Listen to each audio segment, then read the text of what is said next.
guys, what if I say to you that if you're a mathematician and if you know public speaking skills, then if there is a person who do not like math, who never score good marks at math, who's not having interest at math, then if you know public speaking, then you can start making that person fall in love with math subject. You are having that power. That person will start liking math. Yes, I know you're thinking that, hey, how that can happen just because of public speaking, a person can start liking math. But it's the truth. You know why I'm saying? Listen this first. Today I went somewhere where a great human being, Marcus Deuce at Joycom, who is a professor of Oxford University, one of the best university ever, and even he's a TED speaker, and even he's a British mathematician. He just came there, and as he's a mathematician, so he was talking about his one book, Around the World 80 Games. So he was talking about math, also he was talking about few games. So he was talking about that. And obviously I went there. So I just went with the perspective that he will teach some secret formulas of maths, or he will teach that how these all games are made, that all secret games, and how you can specifically win at chess, or these all games. I just went with that perspective. So I just went there. But when I went there, I became excited when I just went to that room where the speaker was there and audience was there. And when I went inside, and I was super surprised and interested in listening to him when I seen that they were kids of 10 years old, and there were old people of 80 and 70 years old. There's much different age group was there, and I went super interesting that let's see how the speaker will handle it and how it will catch the attention of everybody.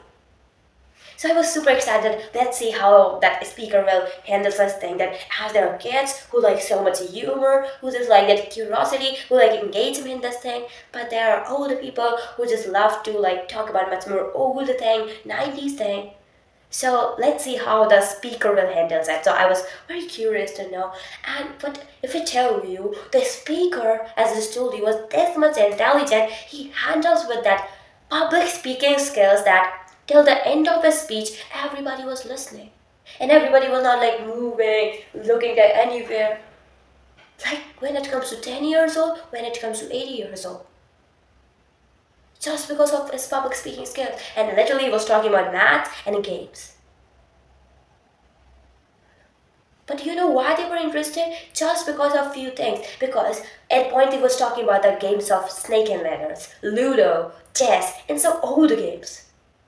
But his way of his telling it was not like it. First he was telling about some older games. Then he was in between adding few games which is recent.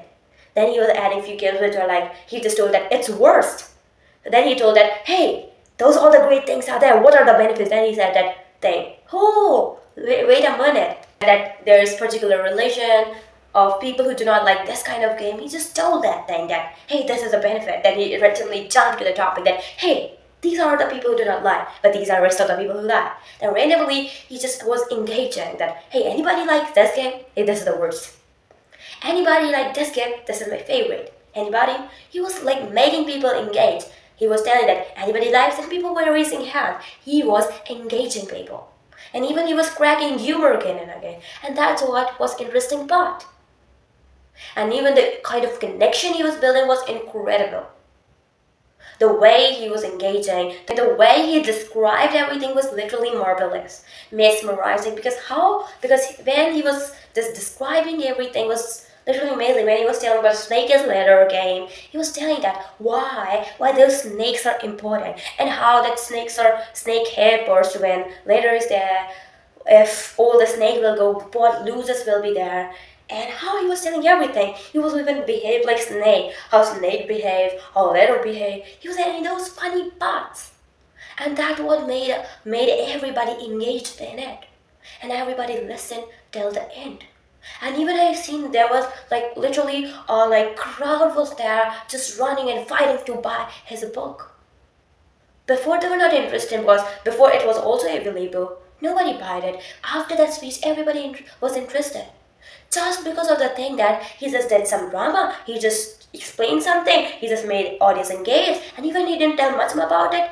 But the way he engaged, but the way he built a connection, but the way he added a humor part it was actually called as public speaking.